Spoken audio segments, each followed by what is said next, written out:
So, Small Business Runway is a full service business development agency, and they basically help businesses strategize and implement their creative vision using events, content, marketing, and publicity.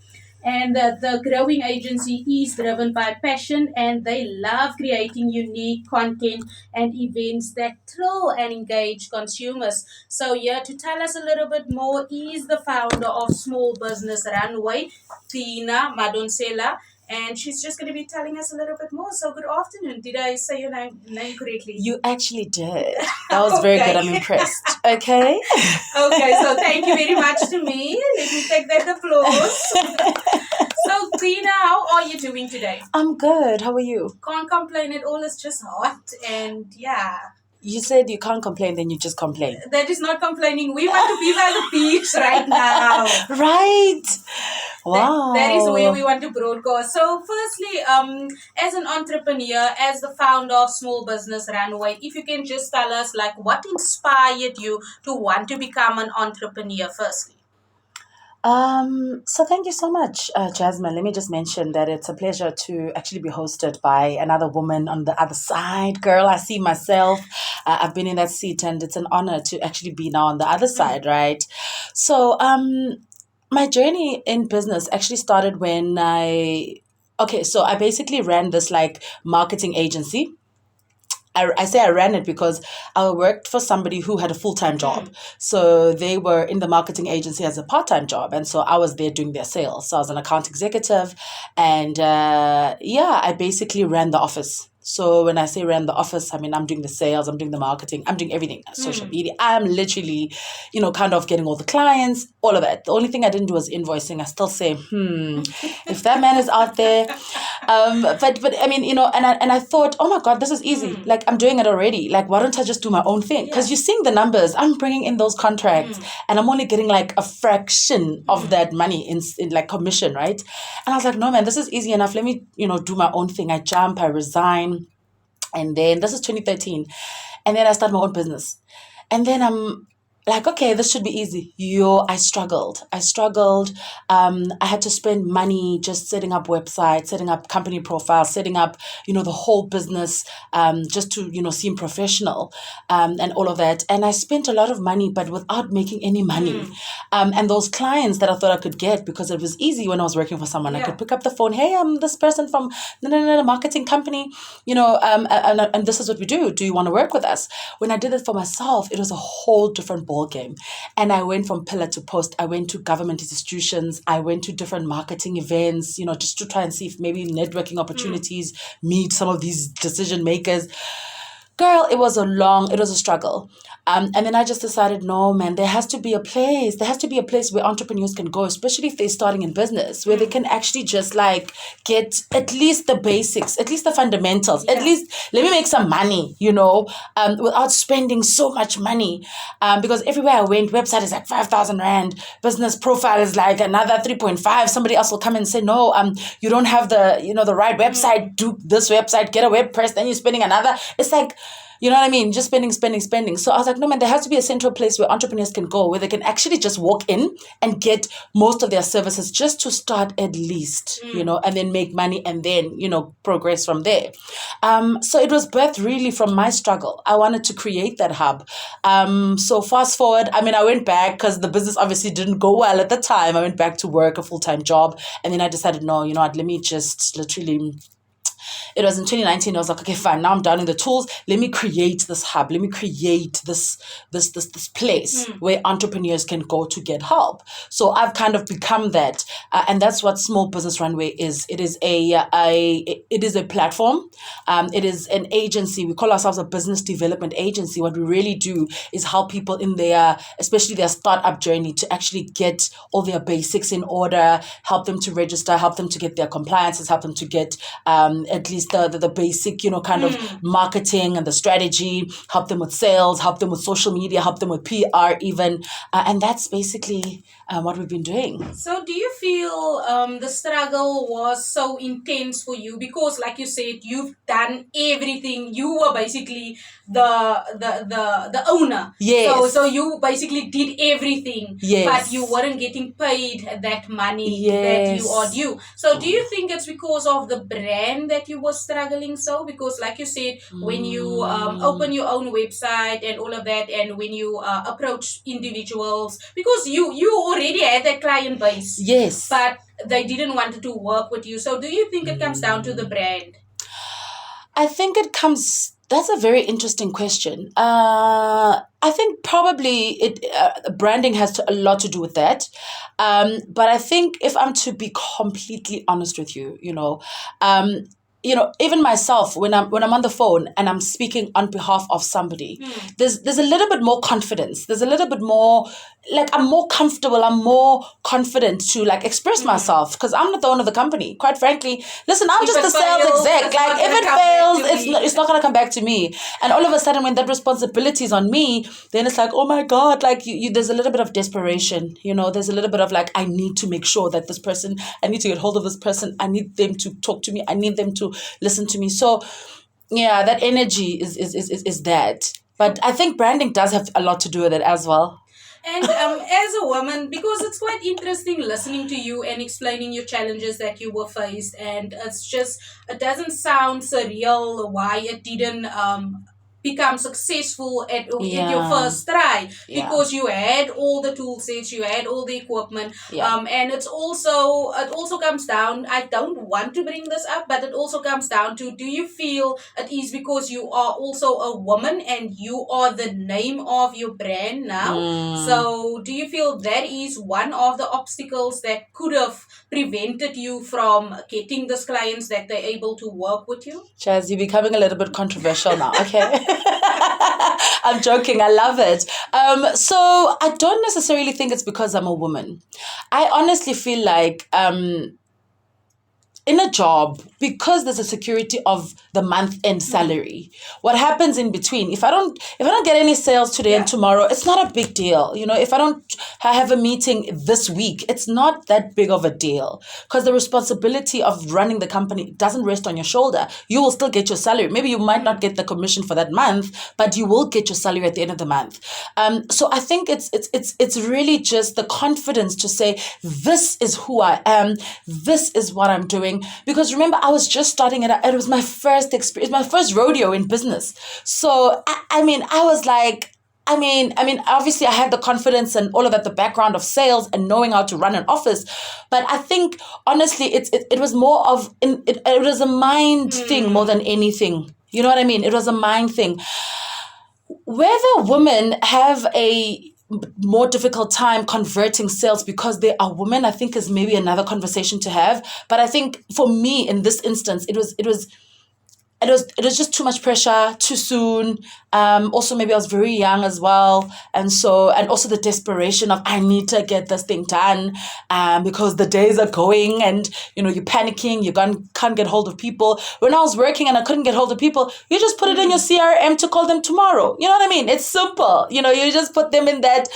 You know what I mean? Call back lists. You move on. But when it's you're like, oh my god, another day has gone by, and I haven't done anything. I need to push. And you are still tuned into Sakisi's We're Building the Nation Podinasi. We are speaking to the founder of Small Business Runway, Tina Modunsela. So very interesting listening to this, because a lot of, you've mentioned that you were still young that time, but isn't it better to take these risks while you are young? But also another thing is, as a woman, and especially if there is a family also behind you and so forth, so you need to consider, can I take this risk? Can't I take this risk? So just listening to your story, it's very inspiring, because you've mentioned your setbacks, but you didn't let that stand in your way from accomplishing and going out there to progress further. But a lot of females feel, okay, I didn't make it this time, so I'm just going to shut it down, compared to where a male that also has a family, they will go out and try again. So it's not about bringing in gender and being controversial, but it comes down to that. I get what you're saying, and I want to agree with you. I mean, I do agree because now, if you just think about it, in the business world, it is a eat or be eaten world. Now, I'm just being really, really frank, right? It is a eat or be eaten world in a sense that nobody's there to kind of cushion or mother you or kind of take care of your business because everybody's interest is to take care of their business. And so as a woman, I feel in my experience we find ourselves in what could be a somewhat cold environment, and as women, we are more, we're more, we're caring, we're nurturing. Our nature is to look after each other. Our nature is to make sure that everybody else is okay before ourselves. And so when you get to a boardroom and there's shareholders and people that just want the bottom line to be green and not red, it's a whole different ballgame. So I think a lot of women then retreat because they're just like, oh my gosh, this is overwhelming. And because there are more males, business is dominated by males. That is a fact. And even in leadership, we are still in a society or in a country where, women are slowly coming up into the leadership ranks and all of that. But I mean, mostly it is men. So we find ourselves, kind of not sure what we're doing.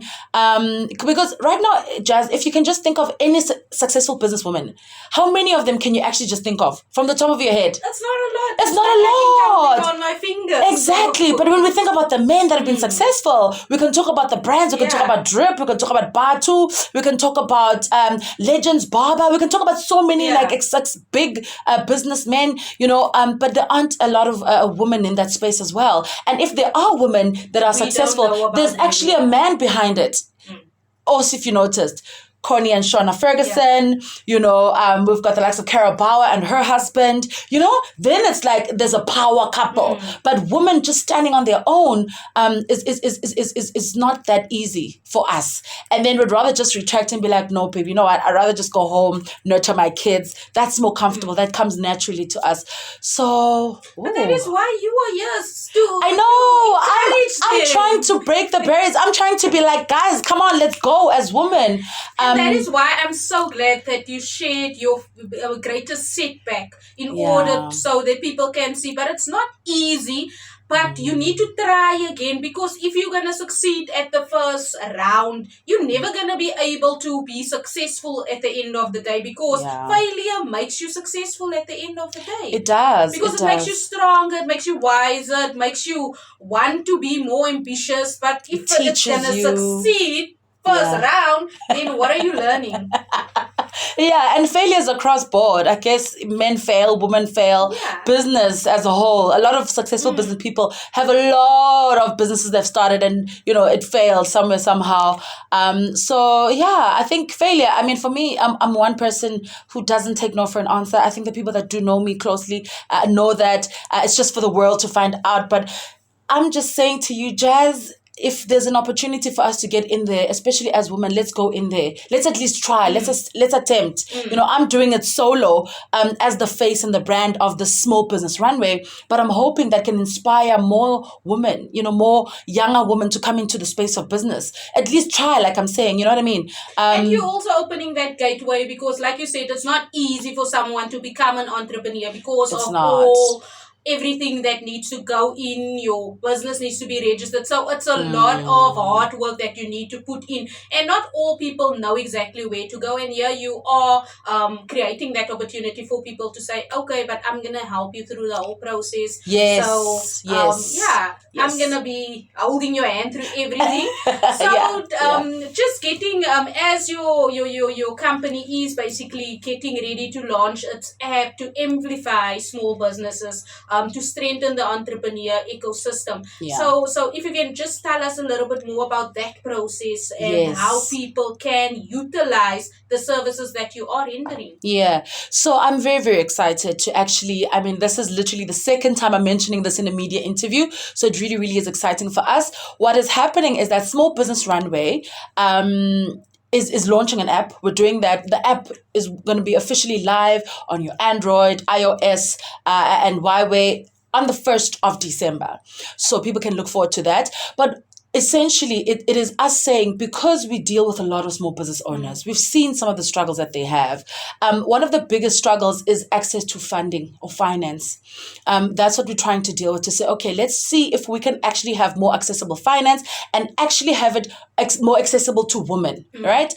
So finance is a big thing that is going to be, you're going to have it at your fingertips. You'll have access to actually apply. You won't have to fill in a long, tedious form, go into, all your track records for the last 3 months. No, 3 years. You'll have to just present a few things, and then you can actually get access to financing. The other thing that a small business owners struggle with is community. And when I say community is, we're all kind of running our little businesses in silos. We're not talking to each other. We're not kind of bouncing ideas off each other. We don't have the opportunity to ask somebody the same industry as I am, hey, how did you do this? Like, who are your suppliers? Who are your manufacturers? Who did you contact? Who's the contact person in that company? And so with this one, it's like at your fingertips. It'll be a whole community of business owners who some are a little bit further in the journey of business than you are, or some maybe are starting up, but it's basically to open up this platform so we can actually have these real-time conversations. Like, I'm starting a perfume business. Who are the suppliers in the space that are actually reliable and can be able to, start me up without having to spend money? Maybe you want to do, I don't know, some hair care business. Where do you get packaging for that? Who are the best couriers to do that business? All of those conversations are going to be going on within that platform. And then, of course, there's other things as well. Like, we obviously will have our events, because we are, we do a lot of exhibition events, workshops as well, and even smaller master classes, that kind of thing. So it literally is just like a community of small businesses coming together to form this community. If you don't have a website, for example, which a lot of businesses actually don't have, you'd be surprised. They will be running their business, but they just they just have a Facebook page, and that's it.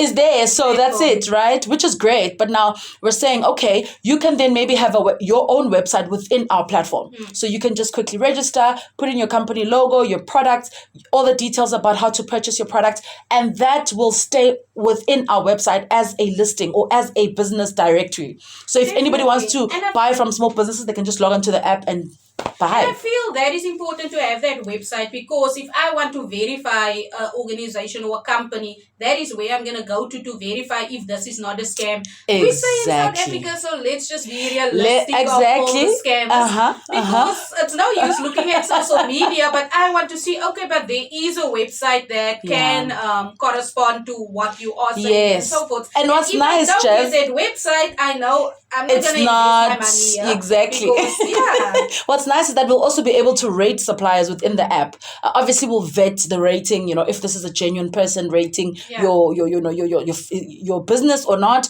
But basically, we'll be able to rate suppliers, so you automatically see in this industry these are the top rated suppliers. It will be verified. It's nice. So it's just like everything at your fingertips. Everything at your fingertips, and it's an extension of what we already do anyway. Now we're just doing it like on a regular basis, online, quick, fast, all of that. Definitely, and this should also be an opportunity for women to start supporting women, because I feel it's a woman that is bashing down another woman because they don't want the next person to succeed. It's not the males that is the problem, it's females doing it to themselves. To each other. Yeah. So we need more support from women, uplifting the next person, and encouraging and empowering that person. So thank you very much for coming through. This was delight. No ways. Is this over? Oh my gosh. Okay. So where can people get more information? Social medias, your website, all of that. Yes. Okay. So my personal social medias is at Gcina Madonsela. If you just want to follow me, see the work that I do personally, because I also do a lot of speaking work and facilitating different conferences, all of that. But if you want to specifically get in touch with the Small Business Runway, we are at Small Business Runway across all social media platforms, from TikTok, LinkedIn, Twitter, Facebook, Instagram, everything. So you can just search for Small Business Runway. We'll come up. It's a black, red, and white logo. That's us. Thank you very much for coming through, and you definitely do have a website so they can go verify. Yes. That is legit. So thank you very much, Tina, for coming through. Any last words? I think for me it's just let's kick those doors. Let's do what we need to do. Let's work together to achieve our common goals and also our personal goals. And also, any message that you also want to convey since we are approaching the 16 days? Oh, 16 days, right? Okay. So I think if anything, women should know, or men and women must always know that they need to look out for number one. And the number one is the most important person, and that is you. So, women, particularly, we tend to want to take care of other people, like I mentioned earlier, before ourselves. But if we can get into a culture where it's me first and then other people, I think we'll have a more, kind of a more healthier way that we're dealing with issues. Because if you're taking care of yourself, you are not somebody who will say yes or will stick around for somebody who will physically violate you and even emotionally violate you. So let's look out for number one at all costs, at all times. You are the most important person. And you couldn't have said it better, and that also makes sure that your mental state is yes, right. you first. Because if always. you're going to put you first, obviously your mental state is going to be intact. Exactly. So thank you very much, Trina, for coming through. Thank you. Like you've mentioned, people can check you out via social medias. You go by Small Business Runway. It's that easy to get hold of you. So with that said, let's go into the isiXhosa news at 1 o'clock with Isubusi. So the sounds that will be taking us there is Moby Dixon, called When House Was House. Yay! That was so short! Exactly. I was in here for like 5 minutes, Jazz. Now you were talking. So that Thank was you so much. Thank you so very much for coming.